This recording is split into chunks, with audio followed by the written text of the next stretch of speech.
कर दो। तेरी कृपा का क्या है भरोसा, कब किस पर हो जाए जरा सी हम पर कर दो। जरा सी हम पर कर दो। जिस पर भी हो गई तेरी कृपा करुणा वो भव पार हुआ, भव पार हुआ।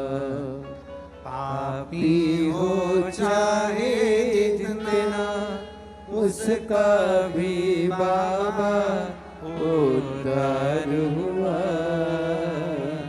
उद्धार हुआ। गिद्ध जामिल गणिका जैसे तेरे मन को भाई जरा सी हम पर कर दो। जरा सी हम पर कर दो।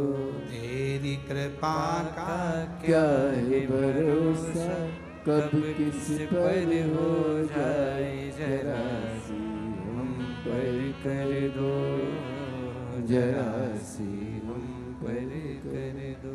चंचुला देवी के मन में एक भाव था। तुमरुका जी ने हाथ जोड़कर ईसर गोरा बनकर आए हुए भगवान शिव और पार्वती जी से पूछा, प्रार्थना करिए। चंचुला के मन में चल क्या रहा?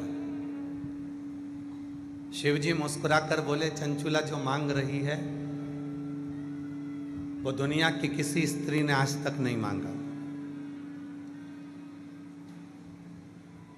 क्या मांग रही है? शिव जी बोले, बड़ा मुश्किल है देना।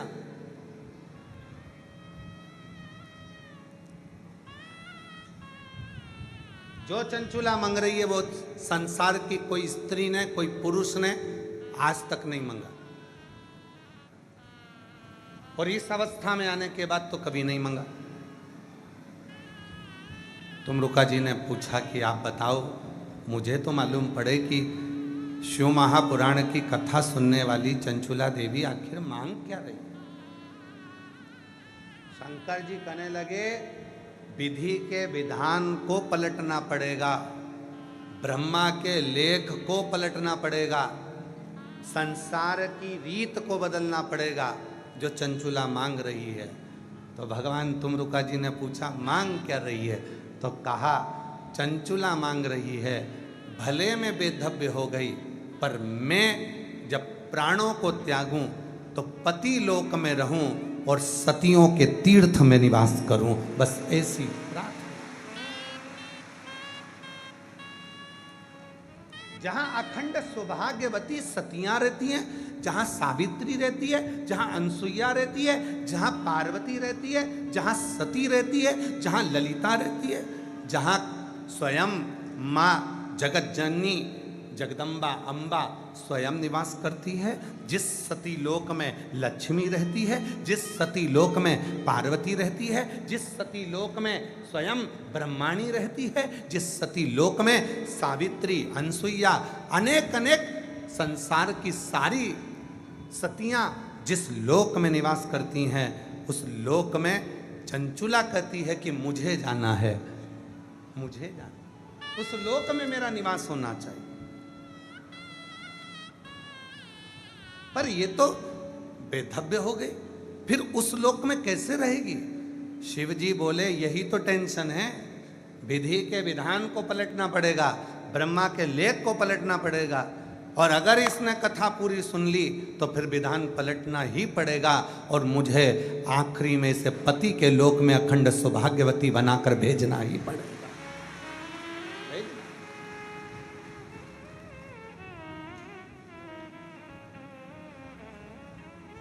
पूरी दुनिया में, पूरे संसार में, पूरे ब्रह्मांड में केवल और केवल एक शिव महापुराण की कथा ही एक ऐसी है कि कुंवारी कन्या सुने, सौभाग्यवती नारी सुने, चाहे वैधव्य नारी सुने, चाहे बच्चा सुने, चाहे बूढ़ा सुने, चाहे गर्भवती नारी सुने, चाहे कोई पलंग पर पड़ा है वो भी सुने, और उसके हृदय में जो कामना होती है वो कामना उसकी पूर्ण जरूर होती है। ये शिव महापुराण का प्रताप है।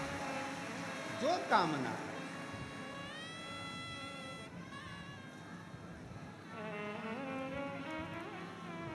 वही कामना मांगा है भोलेनाथ से वरदान। आप जितने बैठते हो सब बोला करो, क्योंकि कंकर शंकर की भूमि है। आप जो बोलोगे बाबा आपको वैसा ही प्रदान करेंगे। हृदय से बोलो, मांगा है भोलेनाथ से वरदान एक ही, तेरी कृपा बनी रहे जब तक है जिंदगी, तेरी कृपा बनी रहे जब तक है जिंदगी, मांगा है भोलेनाथ से। करने तुमरुका जी से कहा, शिव महापुराण की कथा के प्रारंभ में महत्तम में आज इस व्यासपीठ से आप सबको कहूं, शंकर जी ने अपना स्थान छोड़कर खड़े होकर कहा, सुनो तुमरुका जी, केवल चंचुला नहीं, संसार में जन्म लेने वाला मनुष्य अगर दिल से मेरी इस पवित्र कथा को श्रवण करेगा तो जैसे चंचुला ने जो मांगा वैसा उसको दिया, और जिसकी जो कामना होगी उसको वही प्राप्त हो जाए। जो मांगा उसे वो मिल गया। जो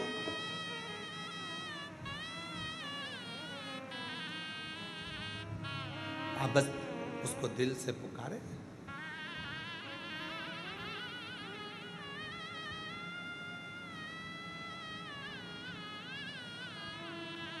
कल एक बात कही थी,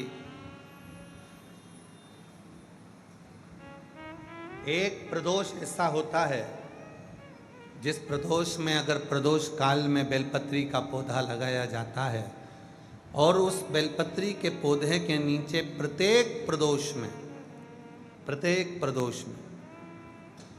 अगर दीप लगाया जाता है तो व्यक्ति एक जन्म तो क्या 71 जन्म तक भी कभी कंगाल नहीं होता, धन वैभव में बढ़ता चला। कौन सा प्रदोष है? कल बताया था पाटीदार जी। कौन सा प्रदोष? रवि प्रदोष। कौन सा प्रदोष? रवि प्रदोष। रविवार के दिन पड़ने वाला प्रदोष एक ऐसा प्रदोष होता है जिस प्रदोष में अगर प्रदोष काल के समय पर बेलपत्र के वृक्ष को लगाया जाता है और वो बेलपत्री का वृक्ष बढ़ता जाता है, उसी के नीचे प्रदोष की प्रदोष दीप लगाया जाता है, तो वो कभी कंगाल नहीं होने देता, कभी कंगाल। कभी। एक पत्र आया है, बड़ा सुंदर है, देखिए।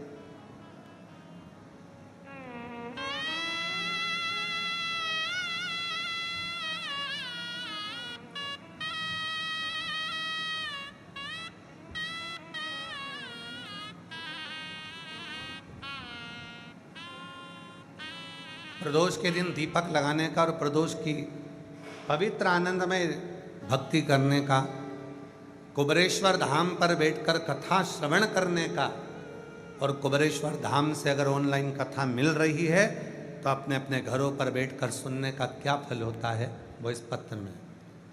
मेरा नाम राशमा राजपूत, जिला उत्तर प्रदेश, दुबग्गा मल्लपुर की रहने वाली हूँ। कहीं बैठी हैं? आप ही हैं? आ जाओ, आ जाइए। मेरा नाम सुषमा राजपूत है। मैं उत्तर प्रदेश दुबग्गा मल्लपुर की रहने वाली हूँ। एक लोटे जल का क्या महत्व होता है अब हमको पता चला है। मेरे पति की किराए की दुकान में 10 साल से सरकारी ताला लगा था। 10 साल से सरकारी ताला लगा हुआ था, वजह से हम लोग बहुत परेशान थे। दुकान के बाहर मेरे पति नींबू अदरक बेचते थे। उसी दुकान के बाहर जो 10 साल से जिस पे सरकारी ताला लगा है, उसके बाहर मेरे पति नींबू अदरक बेचने लगे।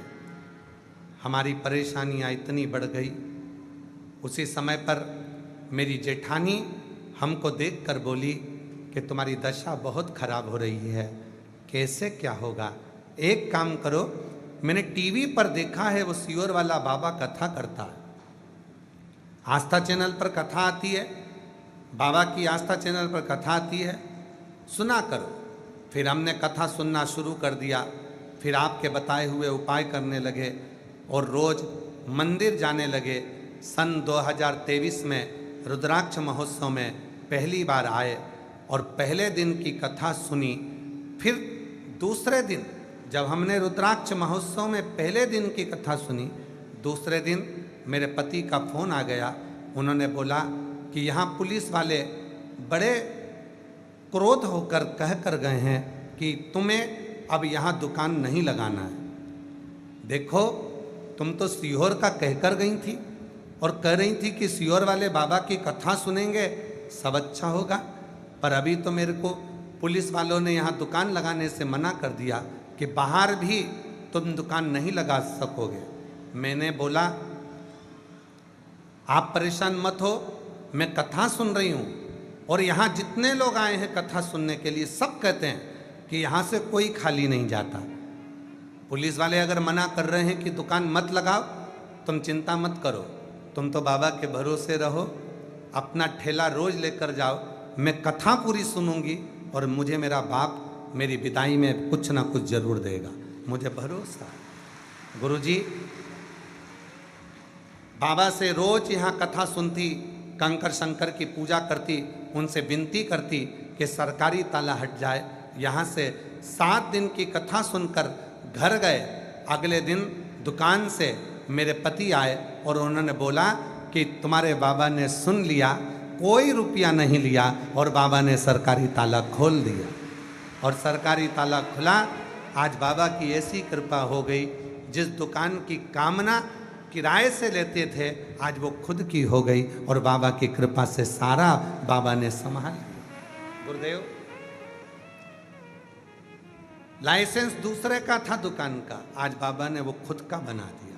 थोड़ा नहीं देता बाबा, जब भी देता है छप्पर फाड़ कर देता है। वो शिव, वो उखड़ी, वो शंभू है, वो त्रिकालदर्शी है, वो कैलाशी है, वो कैलाश। विश्वास किसको कहते हैं? भरोसा किसको कहते हैं?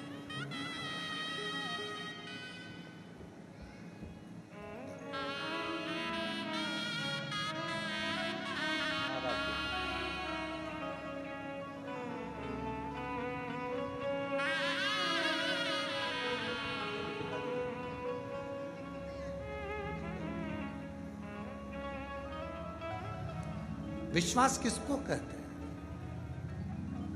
उस बहन का भरोसा देखिएगा जो जिसके पति फोन कर कर कहते हैं अब तो कह दिया पुलिस वालों ने कि बाहर भी ठेला नहीं लगा सकते, और वो कथा सुनकर कहती है कि मुझे भरोसा है मेरा पिता मुझे खाली नहीं भेजे। भरोसा इसी को कहते हैं, विश्वास इसी को कहते हैं। मेरी जीजियों, मेरे जीजाओं, मेरी बेटियों बेटाओं, मेरे बुजुर्ग माँ बाप, चाहे आप ऑनलाइन कथा सुन रहे हो, घर बैठकर सुन रहे हो, टीवी पर सुन रहे हो, मोबाइल पर सुन रहे हो, चाहे जो भक्त यहाँ आए हैं वो सुन रहे हैं, विश्वास रखना, कथा सुनकर जा रहे हो, ये कथा तुम्हें बोनस में मिली है, नहीं तो आए तो केवल बाबा की पूजन करने थे। आए तो तुम बाबा की पूजन करने थे, आए तो तुम रुद्राक्ष लेने थे, आए तो तुम केवल कंकर शंकर की पूजन करने थे, पर कथा मिल गई तो समझ लेना कि कहीं ना कहीं 3 महीने में वापिस मेरा बाबा तुमको यहाँ बुलाने वाला है।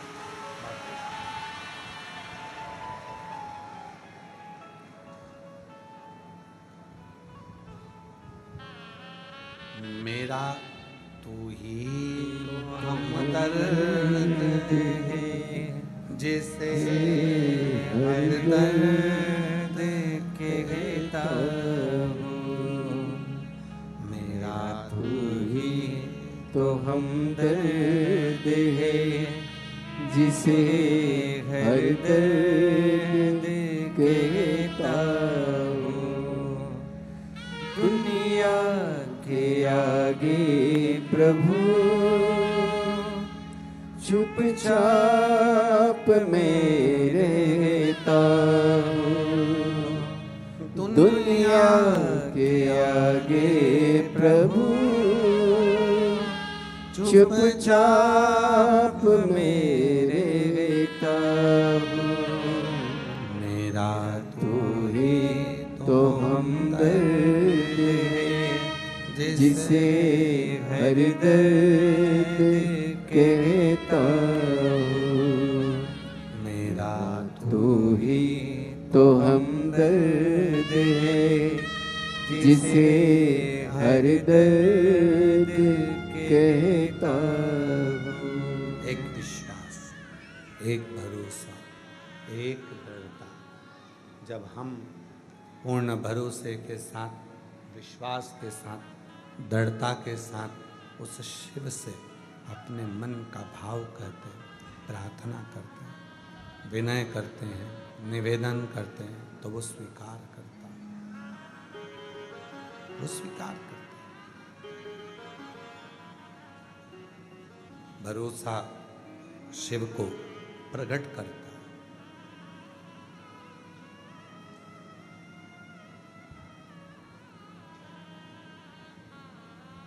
आपकी वाणी से जो शब्द निकल रहे हैं, आप भगवान से जो प्रार्थना कर रहे हैं, वो स्वीकार करेगा, ये निश्चय। अगर भरोसा है तो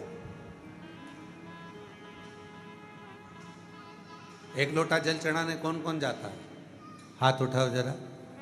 सभी जाते हो? रखिए। प्रणाम। आपके चरणों को नमन है हमारी तरफ से।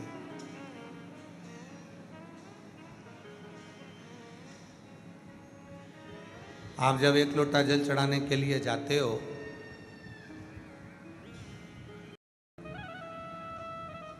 माता पिता को भी देखना है, घर के बुजुर्गों को भी देखना है, घर का झाड़ू पोछा भी पड़ा हुआ है, रसोई घर भी पड़ा हुआ है। सब काम करते करते करते करते बीच में से थोड़ा सा समय निकाला, लोटा भरा, दौड़कर शंकर के मंदिर पहुंच गए, जल चढ़ा दिया। तुम्हें क्या लगा कि मैं शिव के मंदिर में जाकर जल चढ़ा कर आ गई? मेरी जीजियों, मेरे जीजाओं, मेरी बेटियों, मेरे बेटाओं, मेरे बुजुर्ग माँ बाप, तुमने तो जल चढ़ाया, पर शंकर भगवान को जल चढ़ाकर तुमने अपना कर्जदार बना दिया। शिव जी को लगा अपने व्यस्त समय में से इसने समय निकाला, मुझको दिया, और जब इसके जीवन में तकलीफ होगी तो मैं कितना भी व्यस्त होऊंगा, समय निकाल कर इसका दुख मिटाने जरूर, इसका कष्ट मिटाने के लिए मुझको जाना पड़ेगा, इसकी परेशानी मिटाने के लिए मुझको पहुंचना पड़ेगा, मुझे जाना।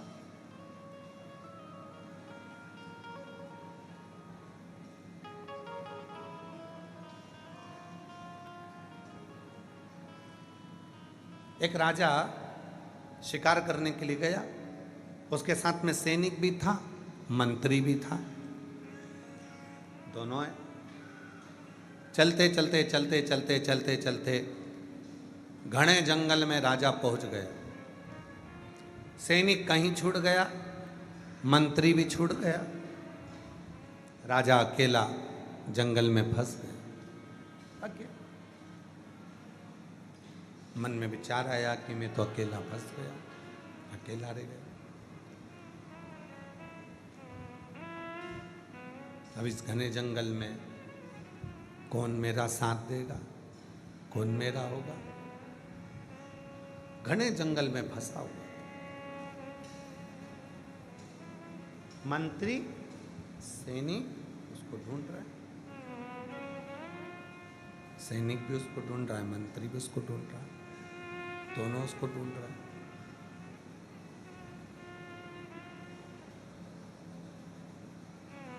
मंत्री भी उसको ढूंढ रहे हैं, सैनिक भी उसको ढूंढ रहे हैं। एक संत बैठा हुआ था, उसके दोनों नेत्र नहीं थे। संत के दोनों नेत्र नहीं है, बैठा था। सैनिक निकला वहां से और सैनिक निकलकर तुरंत चिल्लाकर बोला, क्यों रे अंधे, किसी को देखा है तूने या किसी के शब्द सुने यहां से जाते हुए? संत ने कहा, मुझे नहीं मालूम, कोई नहीं गया। थोड़ी देर बाद वहां से मंत्री निकल कर गया। मंत्री ने कहा, बाबा आपने किसी के जाने का शब्द सुना है क्या यहां से? बाबा बोले, स्मरण।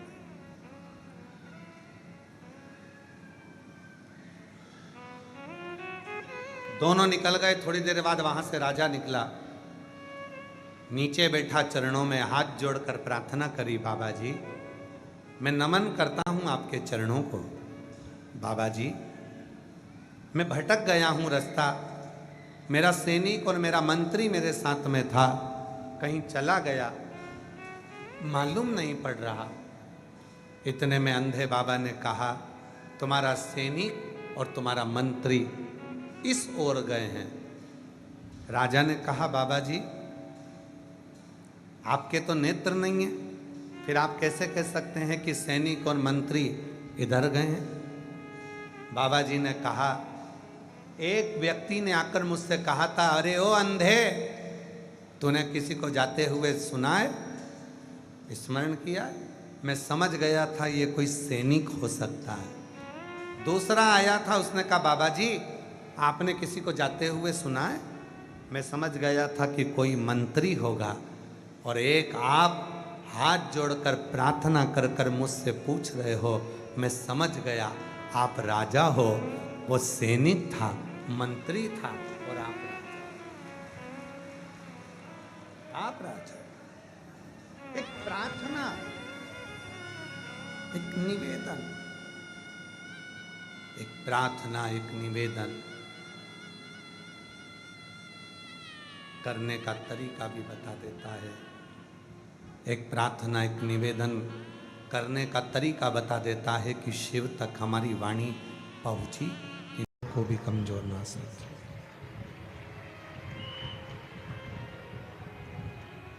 जीवन का कोई भरोसा नहीं।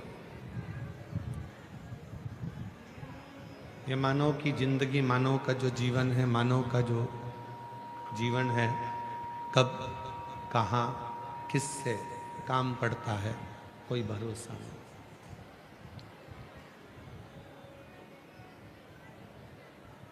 और तेरी कृपा बिना न हिले एक भी अणु, लेते हैं श्वास तेरी कृपा से तनु तनु।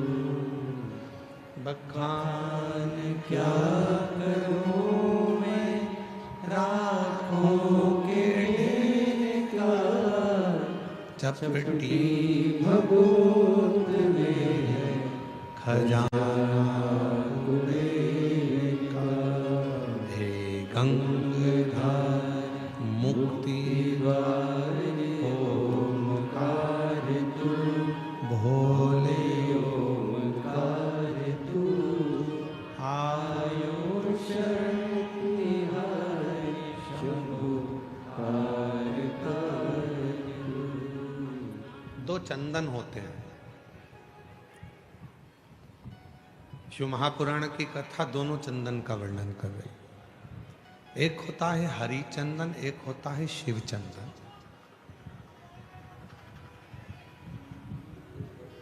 और दोनों चंदन बहुत कठिनता से नहीं बनते। पूर्ण समर्पण के साथ में ये दोनों चंदन का निर्माण होता है। हरी चंदन, तुलसी अपने आंगन में रहती है।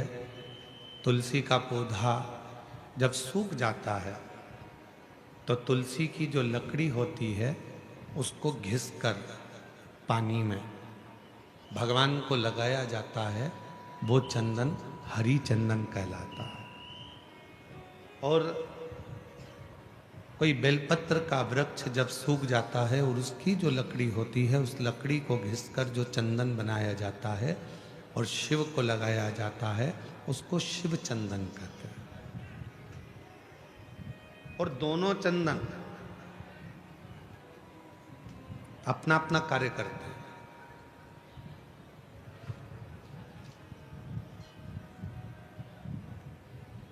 जैसे चंदन लगाते समय 3 उंगली का प्रयोग हम भगवान शिव पर करते हैं,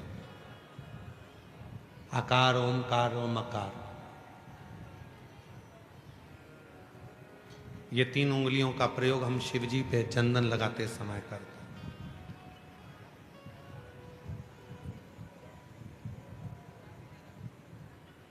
शिव चंदन एक ऐसा चंदन, जब कोई बेलपत्र की लकड़ी, कोई बेलपत्र का पेड़ जब सूखता है तो उसकी छोटे से लकड़ी को हम अपने घर में रखकर उसको घिसकर शिव जी को इन 3 उंगलियों से चंदन को लगाते हैं।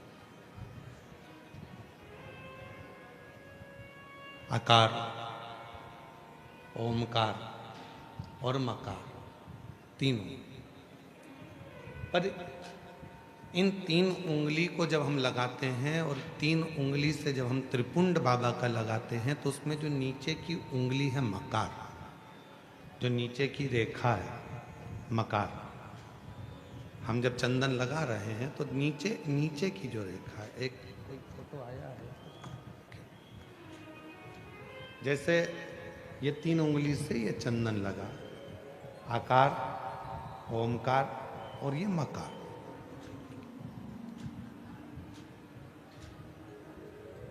अब दुनिया की दृष्टि में लोगों को लगता है कि चंदन की लकड़ी से जो हमने चंदन लगाया वो भी श्रेष्ठ है, पर बेलपत्र की लकड़ी से जो हम चंदन लगाते हैं, चंदन घिसते हैं और वो भगवान शिव को लगाते हैं, उसमें जो ये मकार वाली रेखा है, जब हम 3 उंगली लगाते हैं तो नीचे की जो मकार की रेखा है उस रेखा का थोड़ा सा चंदन, यदि कितना भी बीमार व्यक्ति है उसके कंठ में अगर वो चंदन, मकार की रेखा का थोड़ा सा चंदन उसके कंठ पर लगाना प्रारंभ कर देते हैं तो 15 दिन में वो पलंग पर से उठकर बैठना प्रारंभ कर देता है, कितना भी बीमार क्यों। आकार, ओमकार और मकार, 3 रेखाएं हम चंदन की खींचते हैं। जैसे इसमें 3 रेखा खींची, 3 रेखा। एक हरी चंदन है जो तुलसी की लकड़ी को घिसकर, जब तुलसी सूख जाती है, तुलसी जब सूख जाती है तो उसकी लकड़ी को घिसकर तैयार करा जाता है, उसको हरी चंदन कहते हैं। और वो हरि चंदन भगवान नारायण को, शालिग्राम भगवान को, भगवान नारायण को, भगवान विष्णु को वो हरि चंदन लगाया।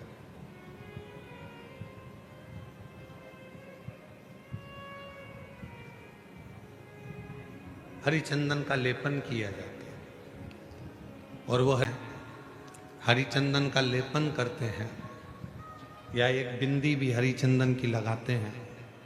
और यदि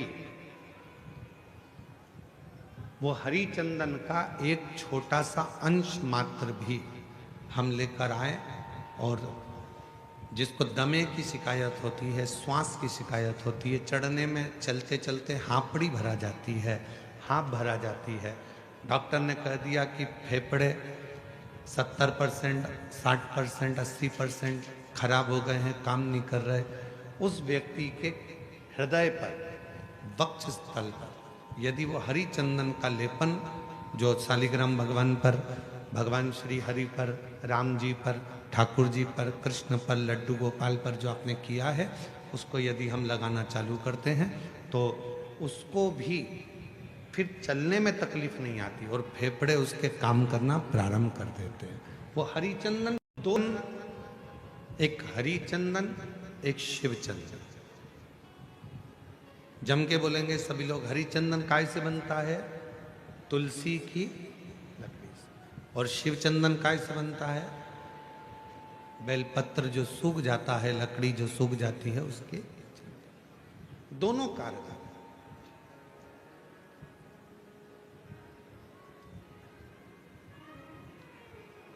और तेरी पूजन को भगवान बना मन मंदिर,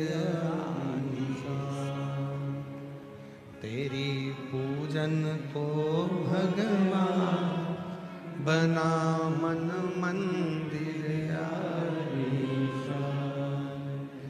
घिस घिस चंदन तुझे लगाऊं, नित नित तुझको रोज मनाऊं। घिस घिस चंदन तुझे लगाऊं। हे भगवान, नित्य तेरे को मैं मनाऊं।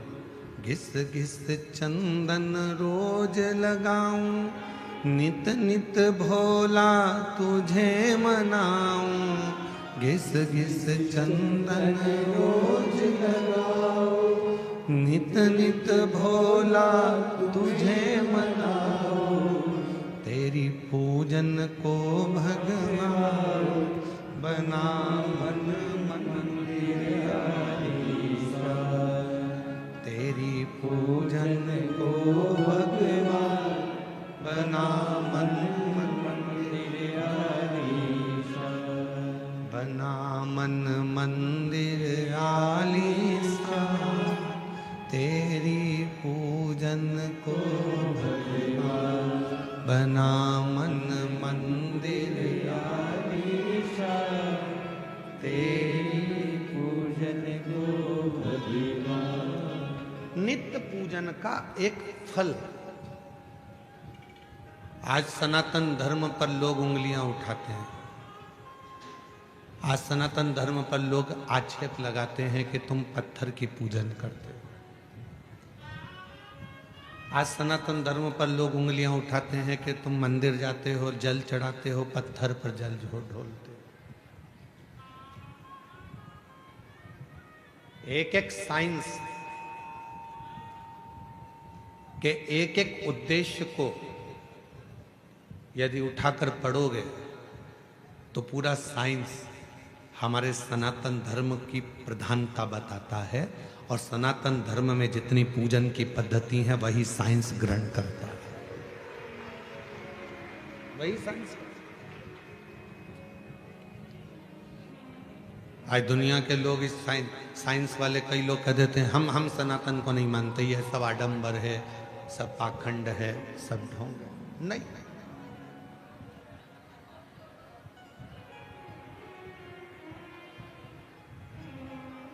एक समय ऐसा भी आता है डॉक्टर पूरा इलाज करता है, सारी दवाइयां देता है, सब कुछ करता है, और आखिरी में डॉक्टर भी कह देता है कि मैं पूरी कोशिश कर रहा हूं, अब उसके हाथ में। मतलब डॉक्टर को भी मालूम है कि एक डॉक्टर और बैठा है, वो काल अधिपति महाकाल कहीं ना कहीं बैठकर इस कार्य को कर रहा है। एक और बैठा, कोई संभालने वाला एक और बैठा है।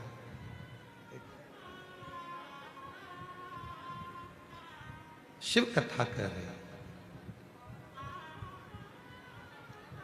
कल कथा में कहा था कि दुनिया में किसी की सामर्थ्यता नहीं है कि कोई तुम्हारा बुरा कर दे। अपना बुरा हम खुद कर रहे हैं, कोई दूसरा बुरा नहीं कर सकता।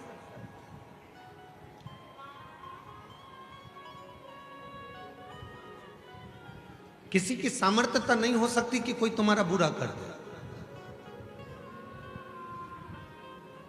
मैंने हमने अपनी व्यासपीठ में भी कई बार देखा है, कई माताएं बहुत परेशान हो जाती हैं तो घर में झगड़ा करते करते, जब सास से झगड़ा होता है, ननद से झगड़ा होता है, परिवार में झगड़ा होता है, तो वो झगड़े में कह देती है ऐसी जिंदगी मेरी भगवान ना जाने क्यों पैदा कर दिया, मुझे तो भगवान मार दे तो अच्छा।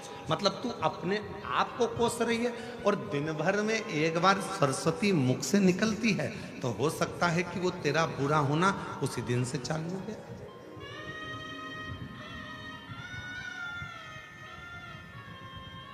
कई बार पुरुष, मेरे जीजा हुन भी जब परेशान हो जाते हैं तो कहते हैं भगवान ये शरीर तो भगवान तूने ऐसा दे दिया। कई माताएं दिन भर बैठी बैठी सोचती रहती हैं कहीं मुझे ये बीमारी तो नहीं हो गई, मेरे शरीर में गठान हो गई, कहीं मुझे ये वाली बीमारी तो नहीं हो गई, मेरे को भोजन नहीं पच रहा तो मुझे ये बीमारी तो नहीं हो गई, मेरी आंखें दुख रही हैं तो आंखों में ये बीमारी तो नहीं हो गई, मेरी कमर से चलते नहीं बन रहा तो मेरा कहीं गुरिया तो नहीं खसक गया, मेरा घुटने से चलते नहीं बन रहा मेरा घुटना तो बेकार नहीं हो गया, कहीं घिस तो नहीं गया। प्रत्येक स्त्री पुरुष आज के समय में प्रत्येक व्यक्ति अपने लिए ही बुरा सोच रहा है। मेरे को ये तो नहीं हो गया, मुझे ऐसा तो नहीं हो गया, मुझे वैसा तो नहीं हो गया, और दिन भर वो जब अपने बारे में गलत गलत गलत गलत सोचता है तो उसको अपने आप शरीर में गलत होना प्रारंभ हो जाता है। और जिसने ये सोच लिया कि मुझे कुछ भी नहीं हुआ, फिर तो परमात्मा ऐसी कृपा करता है कि कुछ हो भी रहा होता है तो परमात्मा उसको अच्छा करता है।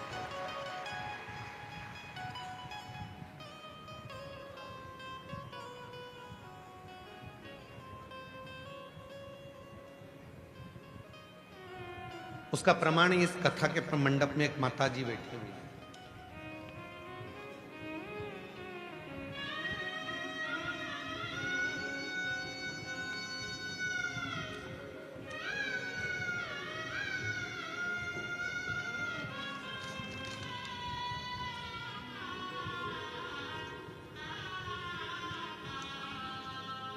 मेरा नाम शीतल राकेश जाधव है।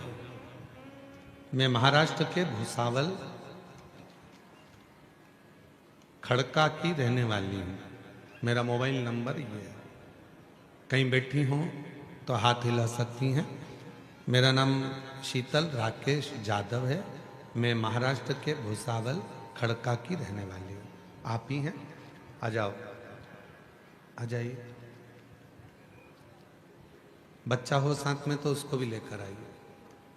मेरी शादी को 13 साल हो गए थे पर मुझे संतान का सुख प्राप्त नहीं हुआ।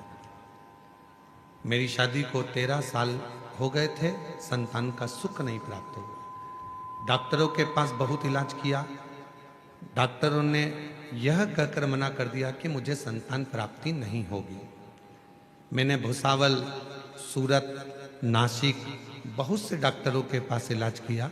उन्होंने कहा था कि मुझे IVF टेस्ट, ट्यूब बेबी करना होगा। फिर मैंने आपकी कथा के बारे में बड़ी बहन से जाना और भोले बाबा के मंदिर जाना चालू करके सुबह 1 लोटा जल चढ़ाती, आस्था चैनल पर बाबा की कथा सुनती तथा पशुपति उपास करती, सफेद आंकड़े की जड़ का प्रयोग करा और बाबा की कृपा से 16 अगस्त 2022 को पहली बार कावड़ भरी सीहोर में जाकर। बाबा ने ऐसी कृपा करी गुरुदेव, कावड़ में मन लग गया।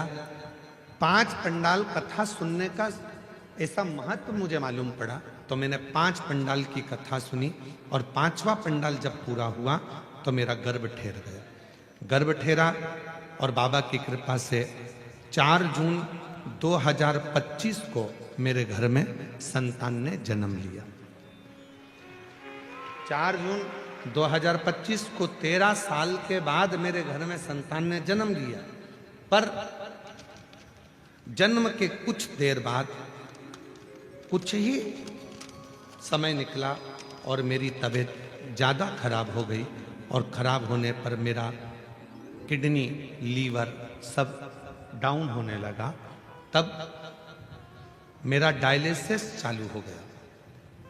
अब डायलिसिस चलते चलते चलते चलते हम लोग घर भी आ गए पर महीनों निकल गए, डायलिसिस जब बंद नहीं हुआ, तब मन में आया कि अब केवल अगर इस डायलिसिस को कोई बंद कर सकता है, क्योंकि डायलिसिस हर 2 दिन में डायलिसिस हो रहा था, किडनी लीवर काम ना करे, हर 2 दिन में डायलिसिस हो रहा था। अब कोई बंद करेगा तो शिव बंद करेगा।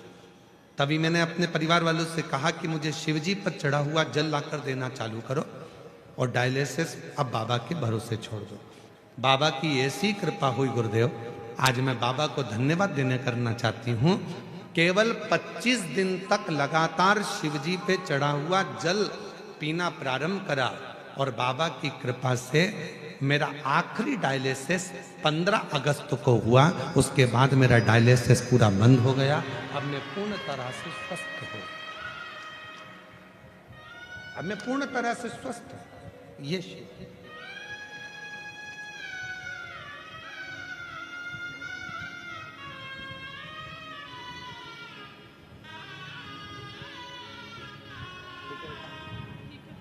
शंभू, बाबू बाबा बाबा बाबा बाबा शंभू शंभू,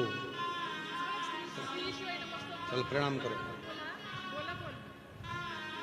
जोरदार ताली बजाओ। 13 वर्ष के बाद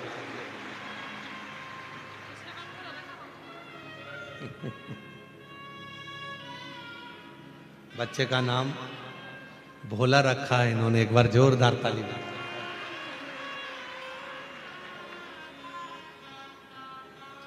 और तेरी कृपा बिना न हिले एक भी अणु, लेते हैं श्वास तेरी कृपा से तनु तनु। बखान क्या करूं मैं राखों के ढेर का, चपटी भभूत में खजाना हे गंगाधार मुक्ति द्वार भोले ओमकार आयो शरण बिहारी शंभो। बुरा कौन कर रहा है हमारा? हम खुद। किसी दूसरे की सामर्थ्यता नहीं हो सकती जो तुम्हारा बुरा कर। बुरा कर रहे हैं हम हमारा खुद। अच्छा सोचिए, अच्छा विचार करिए, अच्छी सोच रखिए, फिर किसी की सामर्थ्यता नहीं हो सकती कि कोई तुम्हारा बुरा कर।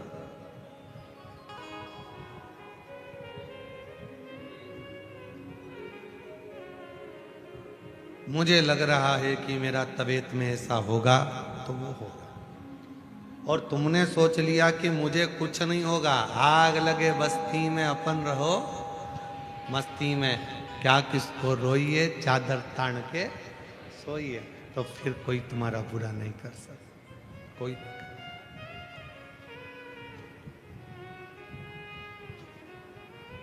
चंद्रदेव की कथा चल रही है। चंद्रशेखर चंद्रमौली शिव महापुराण की कथा चल रही। चंद्रदेव का बुरा लोग कर रहे हैं। दक्ष प्रजापति ने चंद्रदेव को श्राप दे दिया।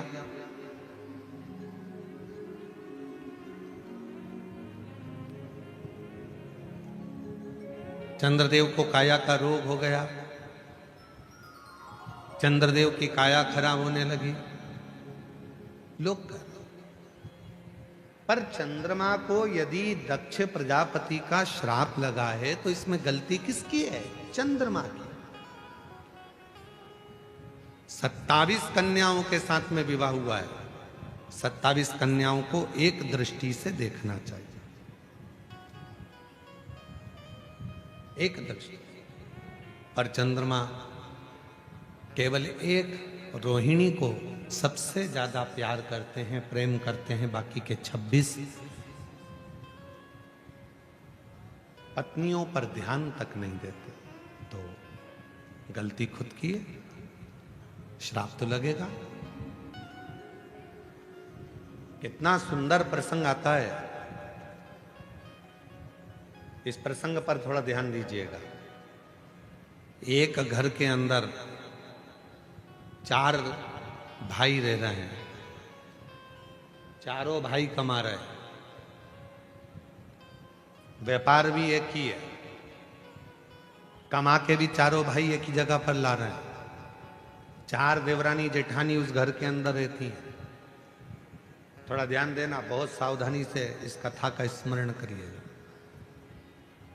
4 भाई एक ही परिवार में रह रहे हैं, एक ही जगह पर कमाकर धन ला रहे हैं, एक ही जगह पर 4 देवरानी जेठानी रह रही हैं। चारों जेठानी देवरानी के बच्चे एक ही जगह पर रह रहे हैं। शिव महापुराण की कथा ये तक कहती है कि अपनी दृष्टि को जितनी देवरानी जेठानी घर में रह रही हैं और जितने भाई घर के अंदर रह रहे हैं, यदि सबकी कमाई एक जगह पर आ रही है तो चारों की दृष्टि एक जैसी रहना चाहिए। ये नहीं कि मेरे बेटे को मैं मलाई का दूध दे दूं और दूसरे के बेटे को सादा दूध दे दूं, मेरे बेटे को मैं घी की रोटी दे दूं, दूसरे को सादी रोटी दे दूं, मेरे बेटे को मैं 2 चम्मच घी लगा दूं और दूसरे के बेटे को 1 चम्मच घी लगा दूं। जिसकी दृष्टि में जो अपने बच्चों के प्रति प्रेम कर कर दूसरे के बच्चों के प्रति बैर उत्पन्न करना प्रारंभ कर देता है, उसके घर के बच्चों की जिंदगी अपने आप बर्बाद होना प्रारंभ हो जाती है। कोई उसको दूसरा बर्बाद नहीं करता।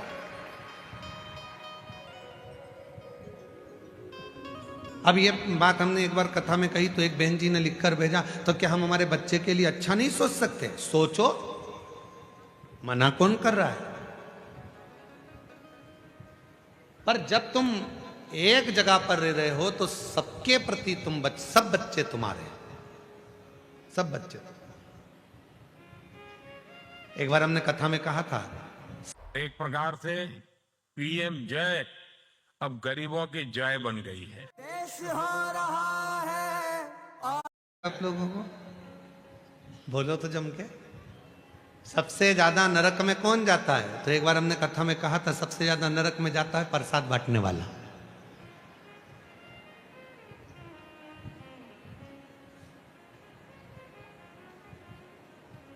तो खूब इस पे लोगों ने हमको अपशब्द लिखकर भेजा कि बताओ, सीवर वाले महाराज ने कह दिया कि सबसे ज्यादा नरक में कौन जाता है, तो क्या प्रसाद बांटने वाला जाता है। प्रसाद बांटने वाला नरक में क्यों जाता है?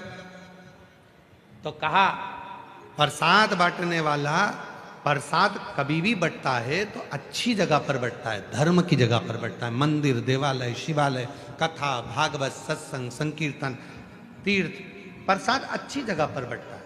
प्रसाद कभी किटी पार्टी में नहीं बंटता, प्रसाद शादी के फंक्शन में नहीं बंटता, प्रसाद 25वीं शादी की सालगिरह में नहीं बंटता, प्रसाद सिल्वर जुबली गोल्डन जुबली पर नहीं बंटता, प्रसाद धर्म की जगह पर बंटता है। और जब धर्म की जगह पर कोई व्यक्ति प्रसाद बांटने खड़ा होता है, दूसरा आया तो हाथ ऐसा होता है, और खुद के घर का पहचान वाला आया तो हाथ ऐसा हो जाता है, वो व्यक्ति नरक चलेगा।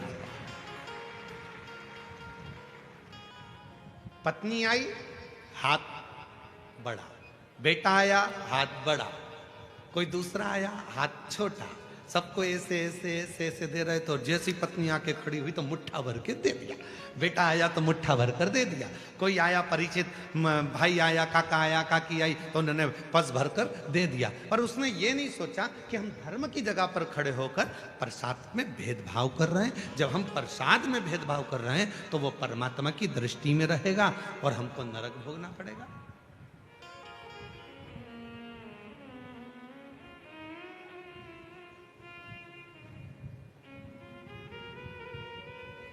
इसलिए सावधान रहना।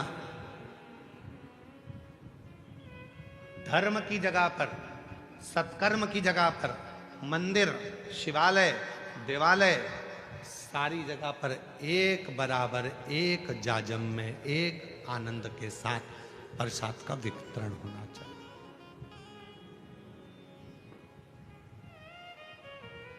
एक जगह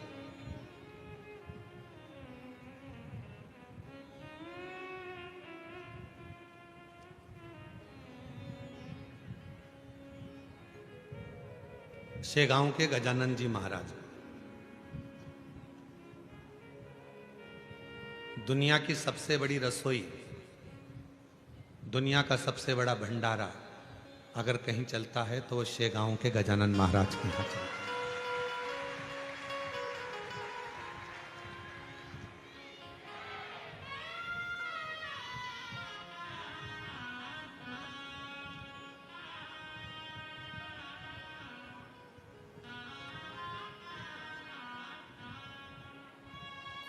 लगभग 28 साल पहले की बात है।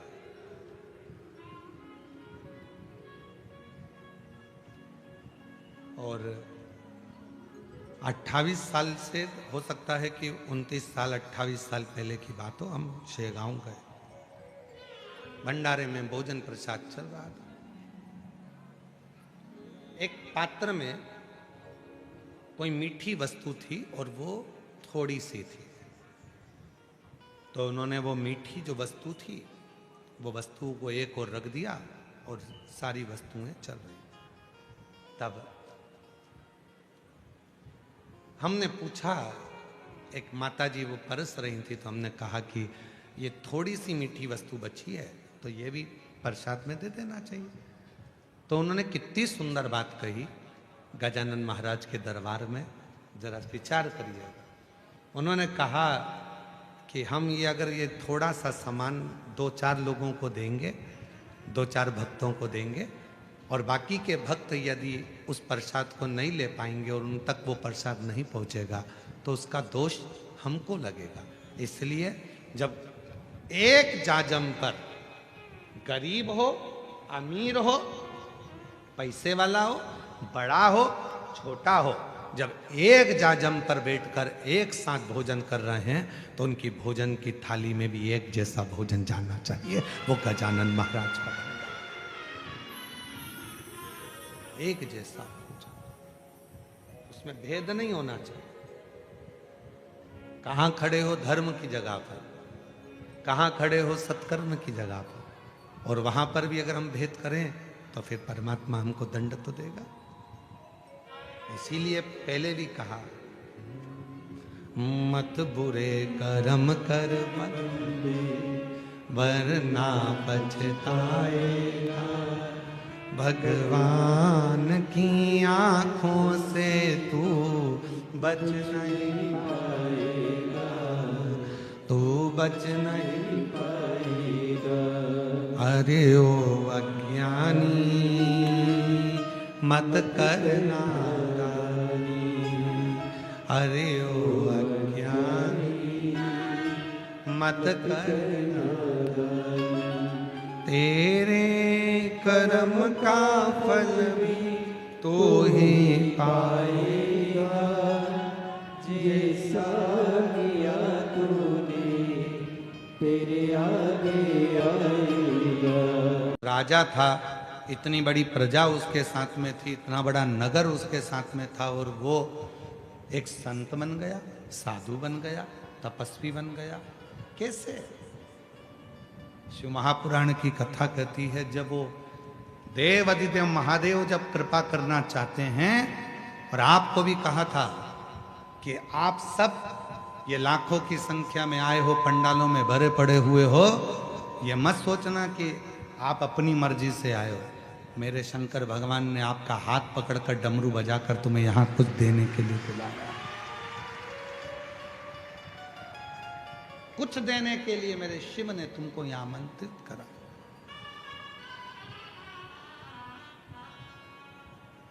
जब वो कृपा करता है तो कुछ ना कुछ ऐसी करुणा कर देता है जिससे आप उससे जुड़ जाए। गुरु गोरखनाथ जी आए राजा भरतरी के वहां। राजा भरतरी ने उनकी धर्मपत्नी पिंगला ने खूब सेवा की, खूब। पिंगला भी बड़ी सुंदर थी, राजा भरतरी की धर्मपत्नी अति सुंदर, और राजा भरतरी भी सेवा वाला था और पिंगला भी सेवा वाली थी। एक दिन गुरु गोरखनाथ जी ने विचार करा कि ये राजा है तो बड़ा अच्छा, शिव जी का बड़ा साधक भी है, महाकाल की पूजन भी करता है, शंकर जी की सेवा भी करता है, शिव जी पे एक लोटा जल भी चढ़ाता है, शंकर का अनुमोदन भी करता है, हर हर महादेव भी करता है, शिव की साधना भी करता है, कावड़ भी भरता है, शंकर की उपासना भी करता है।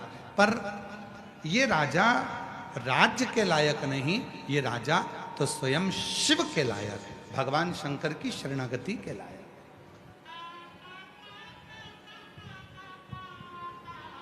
और महाराज, हर व्यक्ति के मन में एक बात रहती है, प्रत्येक व्यक्ति के अंदर एक बात होती है।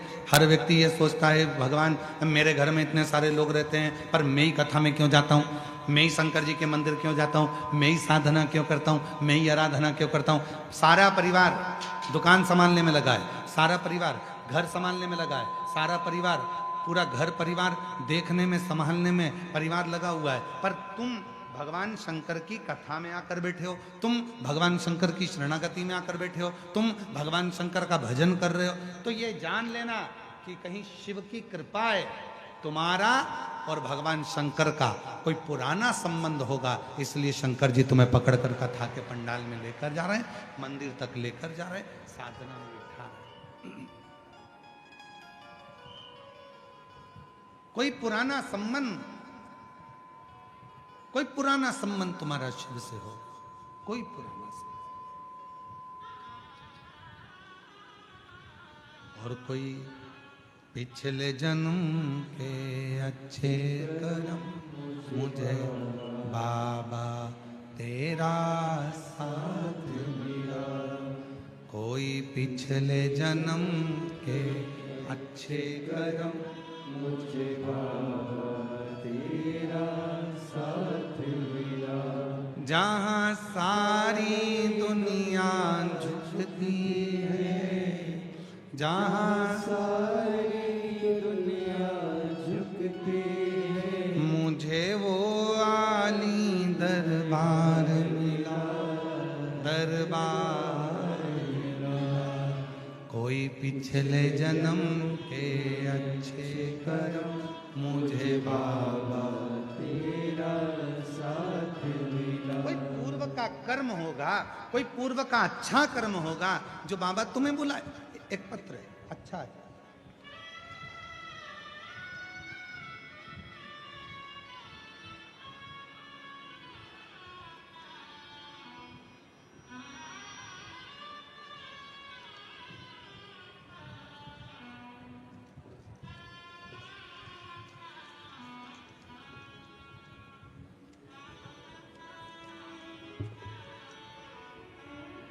सो प्रतिभा गजानन देशमुख,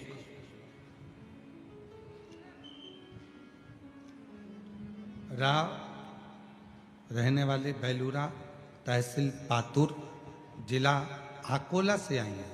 कहीं बैठी हो तो हाथ हिला सकती हैं, अगर कहीं बैठी हो तो हाथ हिला सकती हैं। सो प्रतिभा गजानन देशमुख, बेलूरा, तहसील पातुर, जिला अकोला। मेरा मोबाइल नंबर ये है। एक लोटा जल और सीहोर के रुद्राक्ष और मिट्टी का प्रभाव बताना चाहती हूँ। गुरुदेव, 20 साल से मेरे घर औलाद नहीं थी, मेरी उम्र भी बहुत ज़्यादा हो गई और मेरे घर में 20 साल तक औलाद नहीं। ऐसी कोई जगह नहीं जहां हम लोगों ने इलाज ना करवाया, दिखाया नहीं, डॉक्टर को दिखाया, सब इलाज करवाए, पर 20 साल तक औलाद का सुख नहीं है। तब परिवार वालों के कहने पर सीहोर गई, वहाँ का रुद्राक्ष लिया, सीहोर गई, वहाँ से रुद्राक्ष लाया और रुद्राक्ष का जल पीने लगी और मेरा गर्भ बाबा की कृपा से ठहर गया। 27/3/2025 को 20 साल के बाद 27/3/2025 को 20 साल के बाद पुत्र रत्न की प्राप्ति हुआ। ये शिव की कृपा। एक लाइन अच्छी लिखी है, पढ़ो जरा आप भी। जो दिल से मांगोगे वो दिल से दे।